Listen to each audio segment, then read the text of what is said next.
Hai, Assalamualaikum warahmatullahi wabarakatuh. Di pertemuan kedua untuk mata kuliah Public Relation atau Manajemen Humas dalam kondisi COVID-19, tentu saja harapan saya adalah tidak mengurangi semangat saudara untuk terus mempelajari, menganalisis berbagai topik-topik yang kita bahas setiap minggunya. Karena khusus untuk mata kuliah ini sebenarnya tidak hanya nanti efeknya atau manfaatnya, tetapi public relation adalah satu mata kuliah yang sebenarnya bisa Anda manfaatkan secara personal untuk kehidupan Anda sehari-hari. Kalau minggu sebelumnya kita sudah bahas soal konsep umum, konsep dasar tentang apa, seperti apa, dan bagaimana public relation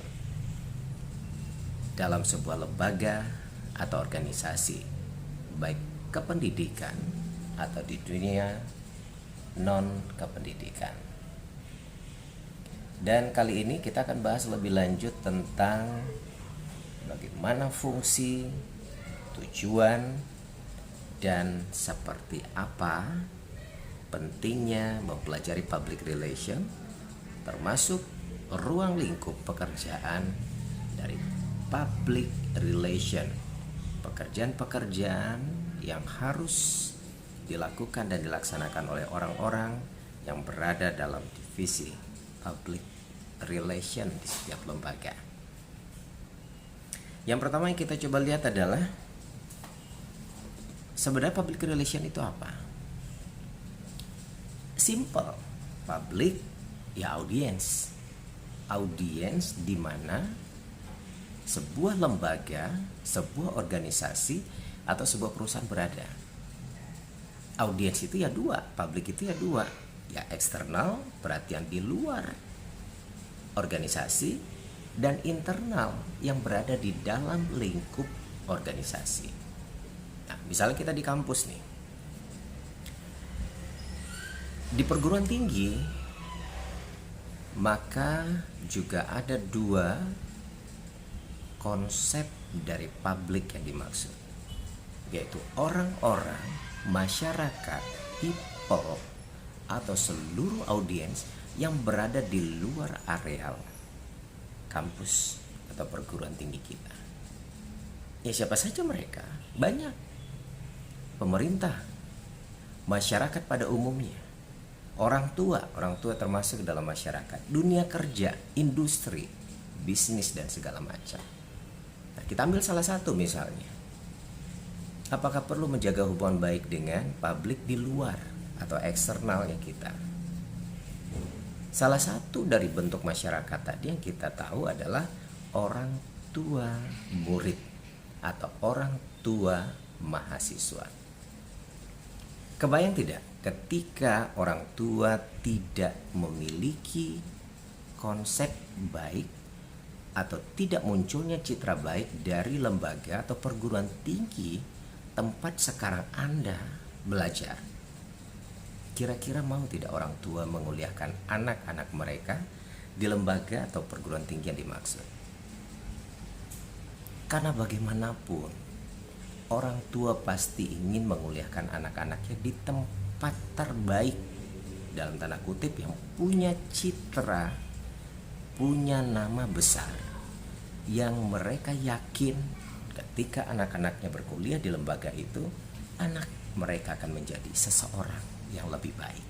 Ada jaminan pemikiran bahwa kampus, bahwa lembaga pendidikan yang dimaksud tempat anaknya menimba ilmu pengetahuan akan membuat si anak menjadi orang yang lebih baik dan punya jaminan pekerjaan di kemudian hari.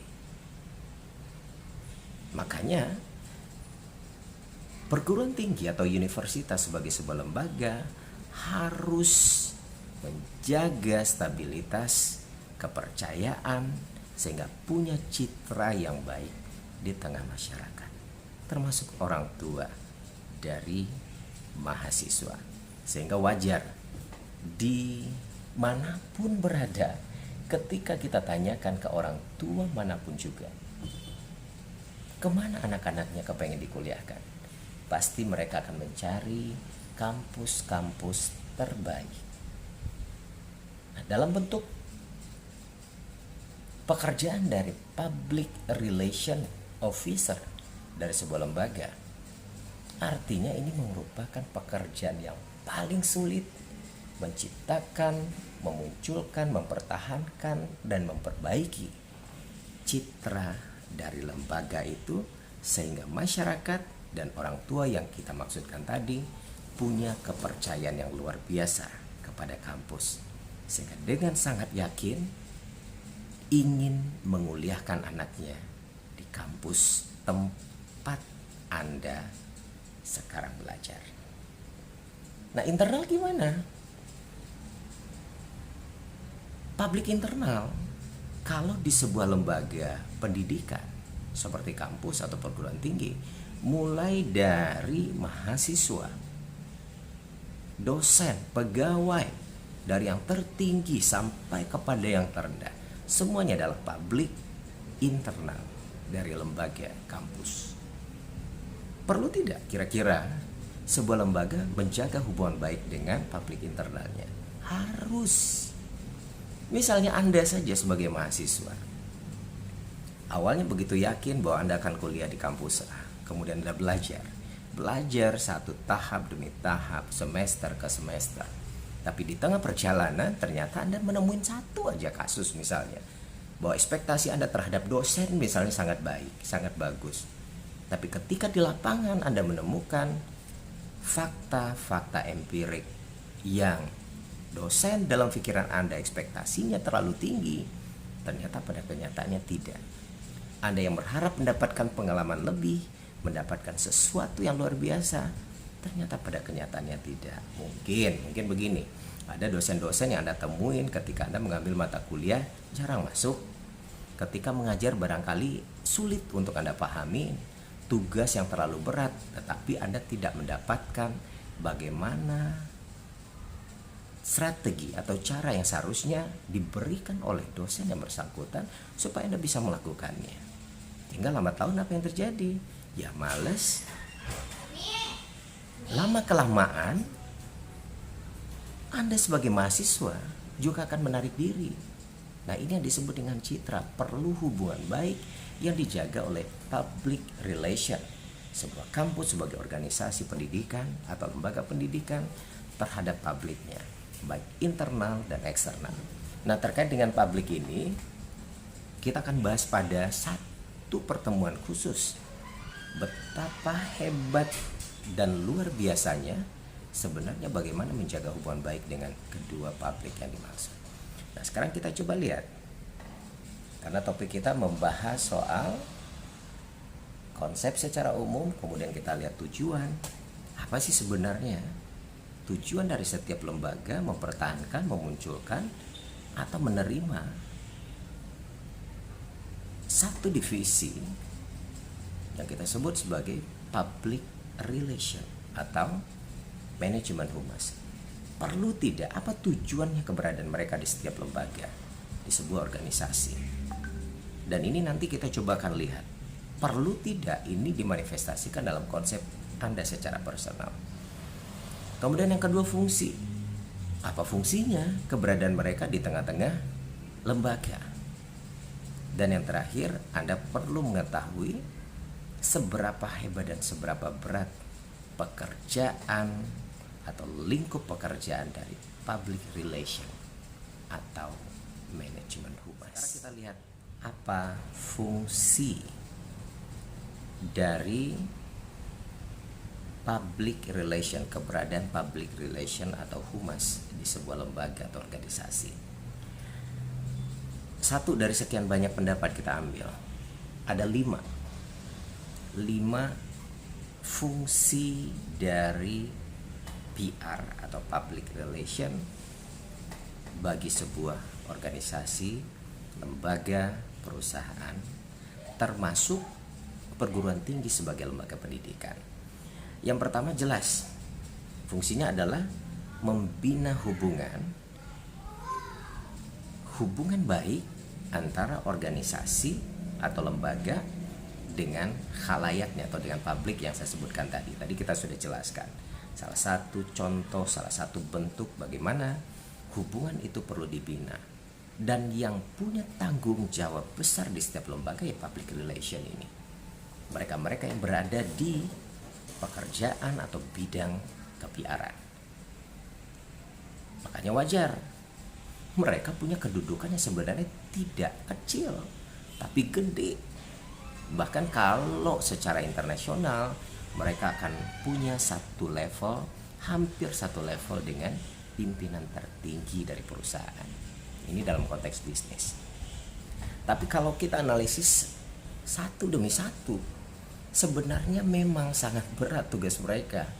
Sebab besar kecilnya sebuah lembaga, hancur atau berkembangnya sebuah lembaga, justru memang ada di tangan mereka. Karena data dan fakta empirik terhadap lembaga, apa yang terjadi, bagaimana memunculkan citra, bagaimana ketika citra yang buruk sudah terlanjur terjadi harus dibenahi dan diperbaiki, bagaimana mereka menginterpretasikan kondisi-kondisi yang sebenarnya terjadi untuk kemudian dibenahi, dibicarakan bersama pengambil-pengambil kebijakan di lembaganya untuk diperbaiki agar sampai ke khalayaknya baik internal ataupun eksternal sesuai dengan fakta.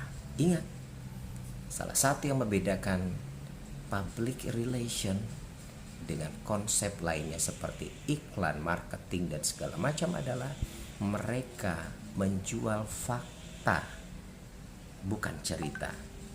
Kalau kualitasnya A, maka harus sampai ke tangan publiknya A. Karena sedikit saja rusak, itu akan merusak citra secara keseluruhan. Nah, inilah konsep dari membina tadi. Fungsi pertama dari public relation ada di sebuah lembaga atau organisasi adalah untuk menjaga hubungan baik dengan para publiknya. Nah, kalau dicontohkan kepada Anda sebagai personal, kalau kita secara pribadi adalah lembaga yang dimaksud, kalau kita adalah PR, maka apa tugas Anda, apa fungsi Anda? Menjaga hubungan baik Anda dengan eksternal Anda dan internal. Internal ya diri kita dengan perasaan. Bagaimana akhirnya menerima segala kelebihan dan kekurangan, bagaimana kemudian kita menciptakan sesuatu yang bisa diakui oleh orang lain di sekitar kita. Misal Anda ke dosen, bagaimana supaya mendapatkan nilai A? Bangun kepercayaan. Apa yang diminta oleh dosen Anda lakukan. Kalau tugasnya harus dalam konsep seperti ini, do it sesempurna yang kalian bisa lakukan. Bangun kepercayaan itu, bangun komunikasi. Sehingga apa? Ketika citra Anda sudah baik di depan dosen Anda, nilai A bukan sebuah persoalan yang sulit. Nah, ini konsep pertama dari fungsi PR atau humas di sebuah lembaga. Yang kedua adalah tugasnya yang paling berat, mengidentifikasi opini masyarakat, opini organisasi, dan opini mereka yang menjadi publik tadi. Ini perlu diidentifikasi. Misal, kita lembaga nih, lembaga pendidikan A atau perguruan tinggi A, ada indikasi bahwa lulusan kita kecil sekali persentasinya diterima di dunia kerja atau industri. Maka tugas PR untuk mengidentifikasi itu, menganalisis, mencari fakta lapangan. Jadi data yang sebenarnya harus dikumpulkan. Ada apa sebenarnya? Kenapa dengan lulusan kita, kenapa persentasinya sangat kecil diterima di industri atau dunia kerja? Nah, inilah yang perlu diidentifikasi. Atau justru mengidentifikasi gini, seberapa hebat, seberapa baik pandangan masyarakat terhadap lembaga kita. Ingat, jangan terlalu percaya diri. Misal seperti sebuah sekolah atau sebuah perguruan tinggi A, misal mahasiswa kita banyak atau siswa kita banyak, belum tentu banyaknya mahasiswa di sebuah lembaga adalah jaminan bahwa kualitas kita nomor wahid. Bisa saja karena memang tidak ada pilihan lain. Bisa saja karena memang pilihan bahwa lembaga kita ada di tempat yang lebih gampang dicapai. oleh masyarakat, atau boleh jadi memang kita lebih dikenal oleh masyarakat dibanding lembaga lain yang belum tentu juga kualitasnya lebih rendah daripada kita. Maka kepedean itu juga tidak boleh. Itu sebabnya di langkah pertama tadi adalah fakta empirik. Maka ini yang perlu diidentifikasi oleh mereka-mereka yang bertugas sebagai public relation sebuah lembaga. Yang ketiga, fungsinya adalah memberikan layanan, memberikan sumbangan, dan tujuan juga manfaat bersama. Karena mereka yang tahu ada apa dengan kondisi yang sebenarnya, maka merekalah yang punya kewajiban memberikan layanan itu kepada publiknya. Misal, kita tadi masih berbicara sebagai konteks perguruan tinggi atau organisasi atau lembaga perguruan tinggi, lembaga pendidikan. Salah satu dari publik internal kita adalah mahasiswa. Maka kewajiban bagi lembaga memberikan layanan super prima kepada mahasiswa. Supaya apa? Mereka nyaman, mereka punya cerita baik untuk sampai lagi ke lingkungannya, ke keluarganya, ke teman-temannya. Sehingga akan muncul mahasiswa aksen berikutnya yang akan berkuliah di tempat kita. Kenapa? Selama proses mereka melakukan pembelajaran di kampus, tempat kita mengajar, atau tempat Anda sebagai PR berada, mereka mendapatkan layanan prima, menyenangkan, memuaskan. Customer satisfaction itu menjadi jaminan keharusan bagi pekerjaan seorang public relation terhadap publiknya. Sekarang pertanyaannya adalah seberapa mampu sebuah lembaga memberikan jaminan itu, layanan itu kepada publiknya. Jangankan publik eksternal, publik internal aja seberapa tingkat kepuasannya. Memang sulit memberikan, meyakinkan bahwa setiap orang akan puas, tapi bagaimana memberikan kenyamanan dan customer satisfaction tadi dalam ukuran sebisa, sesempurna yang kita bisa lakukan. Jangan setengah-setengah. Karena sebuah lembaga hidup dan berkembang justru karena publiknya. Nah, itu yang seringkali terlupakan. Kita lihat fungsi yang keempat. Salah satu syarat ketika Anda ingin menjadi atau bekerja di dunia public relation ini, di divisi ini, atau di humas, konsekuensi tertinggi yang diminta adalah kemampuan komunikasi. Maka salah satu tugas terberat dari public relation di setiap lembaga adalah menciptakan komunikasi. Komunikasi efektif kepada internal, komunikasi efektif kepada eksternal, dan komunikasi yang sangat efektif terhadap pengambil kebijakan. Sehingga apa? Melalui komunikasi ini akan punya satu visi dan pandangan yang sama terhadap problematika yang dihadapi. Sehingga akan ada solusi yang tepat, akan ada pemikiran yang sama untuk menyelesaikan masalah yang dihadapi. Jadi tidak terjadi miskomunikasi di antara kesemua aspek yang ada. Dan terakhir, fungsi dari public relation officer ini atau mereka-mereka yang bertugas di setiap lembaga sebagai PR-nya lembaga adalah menunjang aktivitas lembaga untuk mencapai tujuan. Karena semua fakta dan data ada di tangan mereka, maka mereka punya andil untuk membantu pimpinan menyelesaikan setiap masalah dalam rangka mencapai tujuan dari lembaga atau organisasi. Nah, artinya bagaimana? Kalau kita secara keseluruhan adalah PR, kalau saya adalah PR untuk diri saya sendiri, maka fungsi saya adalah satu, saya harus mampu membina hubungan baik dengan semua publik saya. Kalau internal artinya adalah saya harus menjaga, mampu menerima semua kelebihan dan kekurangan saya dengan rasa syukur, sehingga tidak ada penolakan apapun dan saya bisa hidup dengan damai. Keluarnya, saya munculkan segala sesuatu sebaik yang bisa saya lakukan, sehingga publik saya siapapun dia, apakah teman-teman saya, apakah dosen saya, apakah pimpinan saya, akan percaya kepada saya karena kualifikasi, karena semua tuntutan dan harapan ada seperti yang mereka mau. Yang kedua, sebagai seorang PR untuk diri saya sendiri, maka saya perlu identifikasi opini orang lain. Bagaimana pandang mereka terhadap saya? Kalau buruk jangan tolak dulu. Terima itu sebagai kritikan membangun sehingga saya atau kita bisa menjadi personal yang jauh lebih baik.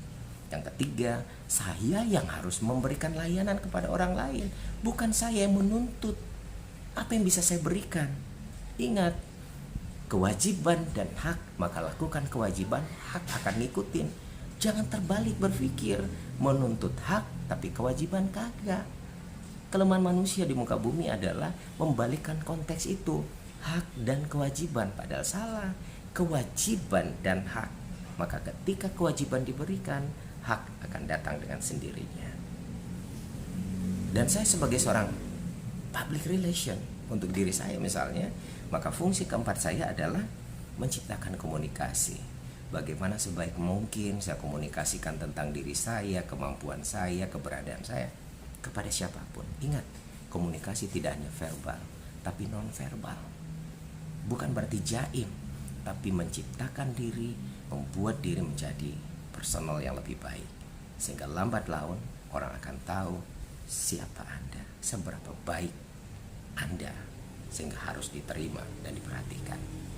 Yang terakhir, saya termasuk orang sebagai personal tadi harus menunjang untuk pencapaian tujuan. Karena saya adalah PR-nya, maka saya akan mengejar itu untuk mencapai tujuan diri saya. Itu akan gampang diwujudkan ketika itu dipenuhin secara baik. Oke, mudah-mudahan Anda masih dalam kondisi terbaik, dan saya berharap ini bukan satu hal yang berat untuk bisa diterima dan dianalisis, tapi bawakan ke konsep diri dan konsep personal bahwa Anda lah PR untuk diri Anda sendiri. Dari fungsi kita beralih ke tujuan. Apa tujuan sebenarnya? PR itu atau humas itu ada di sebuah lembaga. Kita ambil satu pendapat saja.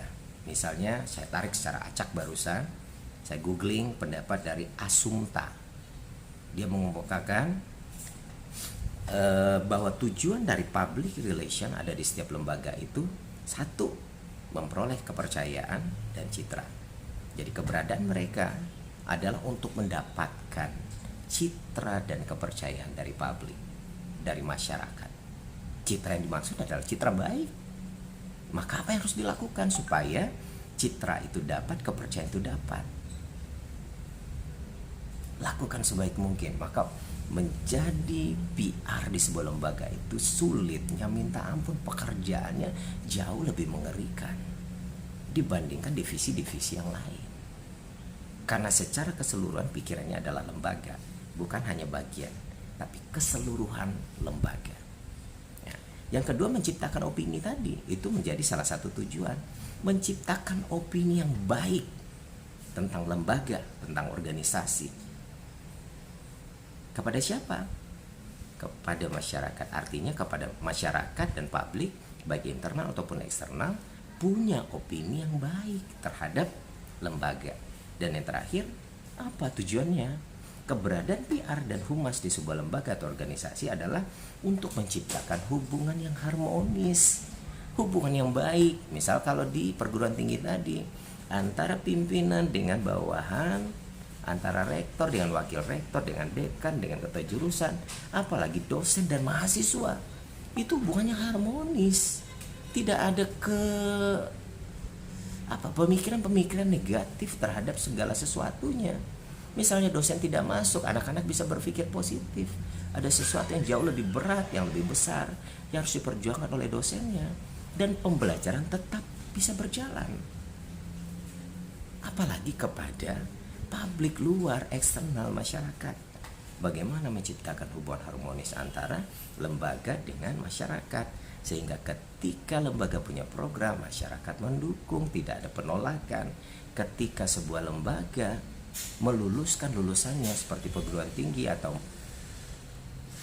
universitas seperti kita, meluluskan lulusannya, maka dunia kerja dan industri begitu terbukanya, welcome.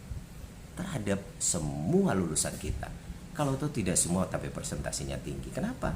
Karena hubungannya harmonis, karena kepercayaannya sangat tinggi, karena mereka yakin lulusan kita adalah lulusan yang qualified. Baik, kita lihat yang terakhir. Lingkup atau deskripsi tugas dan pekerjaan dari humas atau public relation. Saya menyebutnya yang pertama itu adalah writing and editing. Nah, artinya apa? Memang pekerjaan public relation itu akan membuat berbagai macam program atau bentuk yang sifatnya akhirnya untuk mempromosikan ke orang lain tentang keberadaan lembaga, kehebatan lembaga. Misalnya membuat new release, feature, newsletter, dan berbagai hal lainnya. Maka pekerjaan utama, salah satu pekerjaannya bentuknya adalah writing, editing. Kemampuannya adalah menulis, memproyeksikan, membuat segala sesuatu sebagai bahan promosi. Nah, yang kedua, work description-nya itu adalah media relation and placement. Menghubungkan media mulai dari cetak, kalau sekarang kita serba online ya media online, medsos, media sosial dimanfaatkan sedemikian rupa dengan niat agar siapa? Agar jurnalis, agar para wartawan, agar radio, agar semua medsos mampu menerbitkan berita-berita yang baik, berita-berita positif. Kenapa? Responnya harus respon yang positif, sebab salah satu tugas mereka adalah hubungan atau media relation, hubungan dengan para media. Nah, sekarang yang paling masalah besar itu adalah media sosial gampang sekali dimanfaatkan oleh semua orang. Maka salah satu strateginya adalah bagaimana menciptakan hubungan yang baik dengan, misalnya kalau di perguruan tinggi, dengan mahasiswa. Karena hati-hati, satu mahasiswa saja begitu gampang nge-tag sebuah berita. Kalau mereka tidak puas, kalau mereka sakit hati, bisa viral. Tapi kalau berita, kalau hubungannya baik, kalau mahasiswa sebagai customer kita, mereka mendapatkan customer satisfaction dari lembaga melalui PR-nya. Ketika mereka puas, orang puas coba. Ketika mereka puas, berita yang muncul tanpa diminta adalah ruang promosi gratis tanpa biaya. Maka satu mulut akan menjadi ratusan bahkan ribuan corong promosi gratis yang luar biasa. Hati-hati juga sebaliknya. Maka orang Minang ketika akan berjualan kan selalu bicaranya begitu. Kalau Anda puas, kalau Anda tidak puas, datanglah ke kami, sampaikan ke kami. Maksudnya adalah cukup saya aja yang tahu ketidakpuasan Anda, maka saya akan perbaiki itu. Tapi kalau Anda puas, sampaikan ke semua orang. Jadilah corong untuk promosi kami. Hebat sebenarnya orang Minang dalam konsep ini. Karena mereka adalah public relation untuk diri mereka. Nah, kita lihat yang sering kali terlupakan, tapi ini yang paling berat sebenarnya tugas dari PR dan humas itu. Research. Mereka adalah peneliti. Artinya setiap data dan fakta, setiap kondisi yang terjadi, mereka adalah pengumpul data dan fakta untuk mencari kebenaran. Kalau kita dalam tanda kutip dianggap sebagai lembaga yang di blacklist misalnya oleh industri, yang dicari bukannya marah-marah, bukan mencari hubungan buruk dengan industri yang dimaksud, tapi mencari fakta dan data. Ada apa? Kenapa kok kita di blacklist? Kumpulin dari segala sisi. Nah, data dan fakta itu dikumpulkan dan dibawa ke lembaga untuk diperbincangkan dalam rangka mencari solusi-solusi untuk memperbaiki diri, sehingga kita punya senjata untuk dilemparkan kembali ke industri bahwa kita tidak seburuk yang difikirkan. Ini buktinya. Artinya fakta-fakta yang kita peroleh itu bisa jadi senjata baik untuk proses memperbaiki diri. Yang ketiga, management and administration.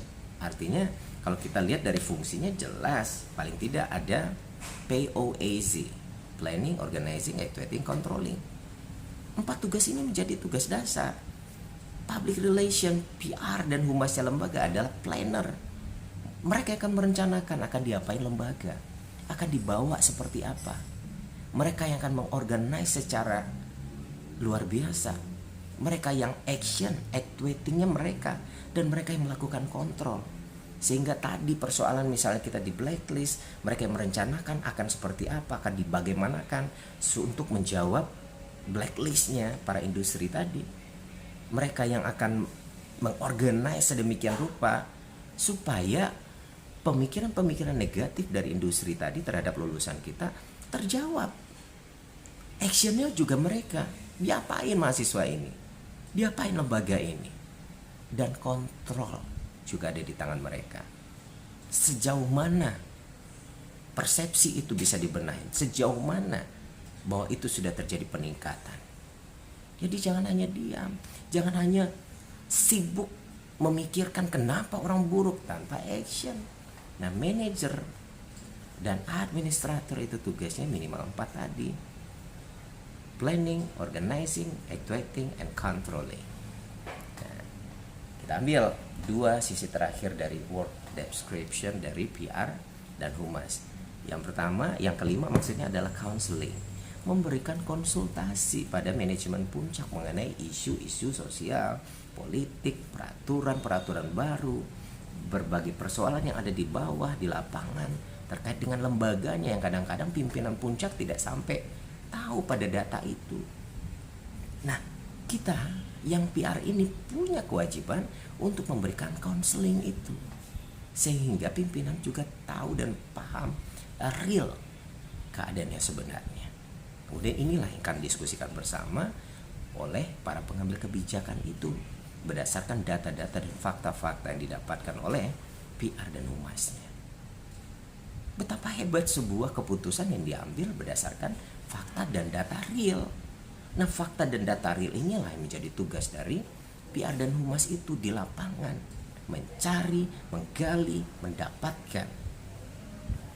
Bukan hanya menerima cerita, walaupun menerima cerita adalah salah satu titik, salah satu bagian kecil dalam rangka menemukan data dan fakta.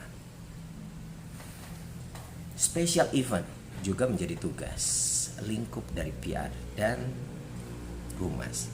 Perlu event-event besar, special event yang diberikan, yang digelar oleh sebuah lembaga agar apa? Khalayak dan publik paham dan tahu. Misalnya bagaimana membuat industri tahu kehebatan lulusan kita, menggelar event-event besar tadi. Misal mahasiswa teknik otomotif, teknik elektro, karya-karya mereka apa publish melalui event-event tadi, sehingga diketahui gila, ternyata lembaga ini, perguruan tinggi ini punya skill-skill mahasiswa yang selama ini tidak terperhatikan oleh mereka. Nah, ini perlu dikelola, apakah sifatnya tahunan, semesteran. Jadi bukan hanya event-event mahasiswa saja yang terjadi, yang dibuat. Bukan hanya sekadar seminar, tapi event apa yang bisa menggelitik industri dan dunia kerja supaya mereka tahu seberapa hebat lembaga kita, seberapa hebat mahasiswa-mahasiswa yang ada di dalam lembaga atau perguruan tinggi yang kita punya. Itu tadi, dan terakhir barangkali ini mau tidak mau itu menjadi sebuah kunci dari job desk-nya atau ruang lingkup pekerjaan dari public relation dan humas. Ya speaking, ya production. Speaking berarti bagaimana presentasi publik, bagaimana pelatihan publik, speaking untuk manajemen, bagaimana mengkomunikasikan lembaga ke industri, bagaimana akhirnya mengkomunikasikan setiap kebijakan yang dihasilkan oleh lembaga untuk publik internal, kepada mahasiswa, kepada dosen, dan segala macam, agar bisa diterima dengan baik. Dan terakhirnya adalah production, menciptakan komunikasi menggunakan multimedia termasuk seni, tipografi, layout, audio, video editing, apalagi dalam konsep yang pasca Covid sekarang. Hampir 90% sampai 100% semuanya serba daring, online, menggunakan ruang virtual. Jadi disinilah gawean dari PR-nya lembaga itu dipertanyakan. Oke, baik teman-teman mahasiswa, barangkali demikian, mudah-mudahan bermanfaat untuk kalian semua. Kalau ada pertanyaan silakan kita masuk ke e-learningnya lembaga e-learning 2 ke portalnya masing-masing, atau bisa manfaatkan grup WA-nya Anda dan saya. Sekali lagi terima kasih banyak. Wassalamualaikum warahmatullahi wabarakatuh. Sampai jumpa.